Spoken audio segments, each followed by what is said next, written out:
Completísimo hospital de campaña que hay en las afueras del estadio junto al velódromo.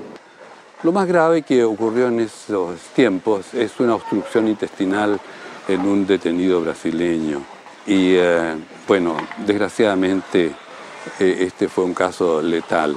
Se criticó mucho en esa época en el estadio este hecho, pensando que tal vez si este enfermo hubiera tenido atención en el hospital militar por la gravedad que envolvía, el resultado pudo quizás haber sido diferente.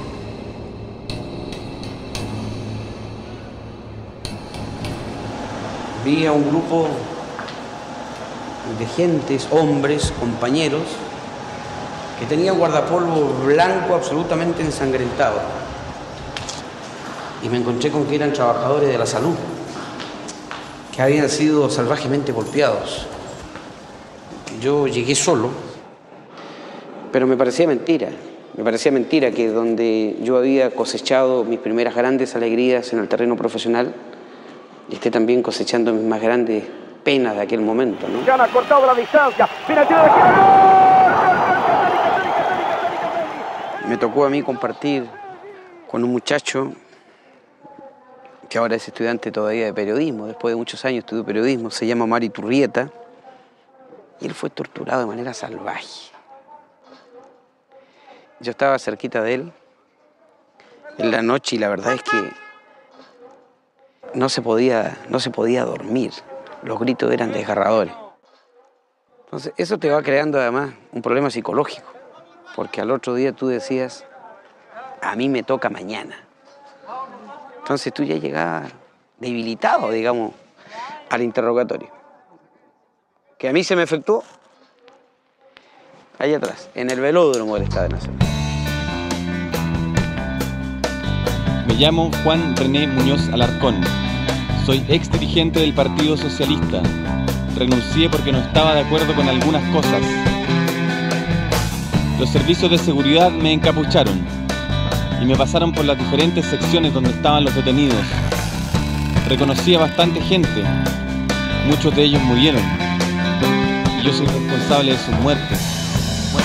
Por el solo hecho de haberlos reconocido.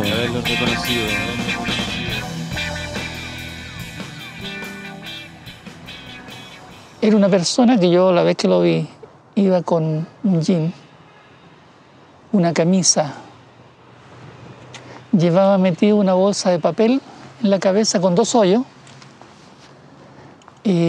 con un cordel amarrado al cuello, que lo llevaba desde la mano o desde la cintura amarrado, no era militar, era uno de la FACH. El encapuchado salía de ahí, de donde estaba una de las puertas de acceso a la cancha, ¿no es cierto?, acompañado por una patrulla militar, y empezaba a recorrer la pista mirando a la gente que estaba, y de repente se paraba frente a un grupo, indicaba con el dedo a alguna persona, y esa persona era sacada de ahí. Provocaba un terror bastante grande el sentir que una persona que uno no conoce se acerca a mirar y que pudiera apuntarlo a uno. Porque más que mal cualquiera de los que estábamos, gran parte de los que estábamos aquí, habíamos tenido algún trabajo político y no sabíamos qué se podía decir de nosotros en ese momento. Entonces era triste y era angustiante el no poder defenderse. Uno está como desnudo.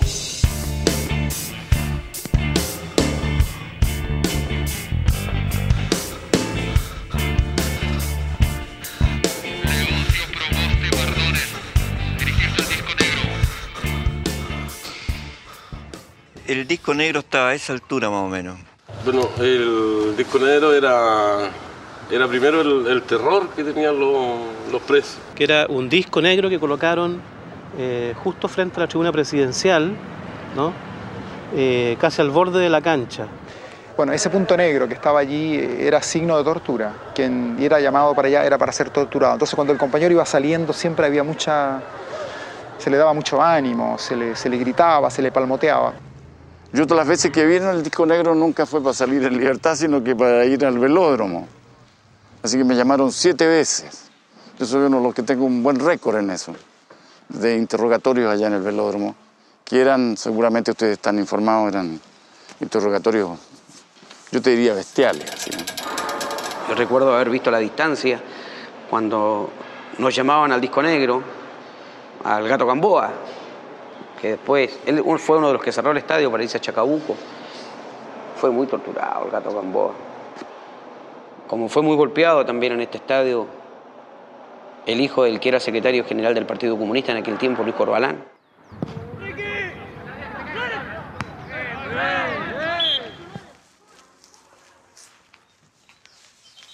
Bueno, este era un camino que con todos los presos, toda la gente que estaba detenida en el estadio sabía que lo hacía, cuando caminaba hacia el velódromo, lo hacía con sus propios pies.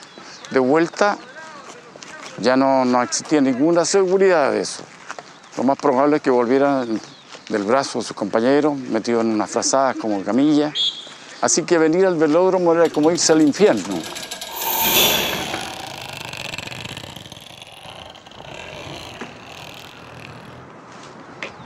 Cuesta recordar esto, porque por primera vez en esta entrevista que he sentido algo distinto. No de rencor, ni cosa por el estilo, sino una cosa como que se te aprieta el corazón, como dicen mis abuelas. Esto está igual, oye.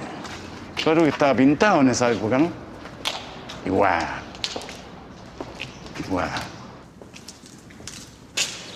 Y mientras uno esperaba, de repente por horas, de repente por días enteros, porque de repente podías pasar un día aquí afuera y si no te alcanzaba a interrogar, tenías que volver. Y mientras estabas acá, sentías los golpes, sentías los quejidos de la gente, los gritos de dolor. Así que había una especie de sinfonía, te digo yo, de gritos y quejas. En realidad era un tanto macabro, ¿no? Sí. Bueno, el tiempo, de repente a uno lo hace olvidar estas cosas, pero de repente los gritos aparecen. Llegamos al velódromo y después de esperar formados durante 1 hora, los altoparlantes comenzaron a vomitar nombres y la ubicación a la cual debíamos dirigirnos. González, Martínez, Antonio, páselo a Rico. Maturana, Jiménez, Gustavo. Chago 1, páselo a Verdugo. Cosi, Figueroa, Adolfo, entréguelo a Lira. Los lugares donde funcionaban eran 2 camarines, denominados Caracol Sur y Caracol Norte, y los túneles sur y norte de acceso a las graderías del velódromo. Un soldado me condujo a estas últimas y me unió a un grupo de 11 detenidos. Luego ordenó ponerme la frazada encima de la cabeza a modo de capucha como el resto. Esperé horas y horas. Sutilmente abrí los hilos y pude mirar por un pequeño agujero. En alguna parte cercana a la avenida Pedro de Valdivia habían instalado un altavoz que diariamente transmitía música de los Beatles y los Rolling Stones, a todo volumen, pero bastante lejos, para que los transeúntes y los escolares de un colegio próximo no oyeran los gritos de quienes estaban siendo interrogados.